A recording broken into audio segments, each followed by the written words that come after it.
अस्सलाम वालेकुम गाइस, आज हम जन्नत को गाय दिखाने लाए हैं और जन्नत का रिएक्शन बहुत ही क्यूट आने वाला है, तो वीडियो को एंड तक ज़रूर देखिएगा। सबसे पहले तो जन्नत ने कुर्बानी के लिए दुआ की कि अल्लाह ताला हमारी कुर्बानी को कबूल फरमाए, जो हमने की, जिसने भी की इस ईद पर, आमीन। उसके बाद हम गाय को घर लेकर आए और जन्नत को दिखाया। जन्नत गाय के बिल्कुल भी करीब नहीं गई।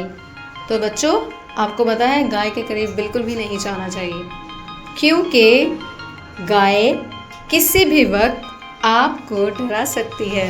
समझ रहे हैं ना? तो गाय के नज़दीक बिल्कुल भी नहीं जाना चाहिए।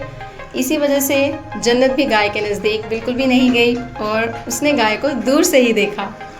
गाय माशाल्लाह बहुत प्यारी थी, ब्राउन सी। आप भी मुझे कमेंट करके बताएं कि आपकी गाय का कलर क्या है और किस किस को शौक़ है गाय की कुर्बानी का। दोस्तों, मैंने बकरा ईद के लिए आप सबके लिए एक सॉन्ग भी बनाया है,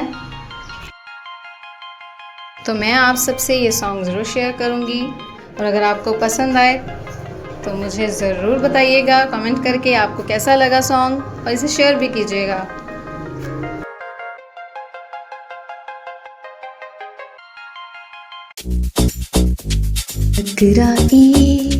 बकरा ईद आज देखो है बकरा ईद, बकरा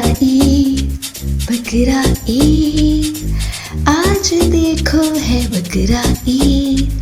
जन्नत भी खुश है, हम सब भी खुश, जन्नत भी खुश है, हम सब भी खुश। बकरा ईद आज देखो है बकरा ईद। तो गाइज़, वीडियो अच्छी लगी तो लाइक, कमेंट और सब्सक्राइब जरूर कीजिएगा। Thank you so much for watching. अल्लाह हाफिज़।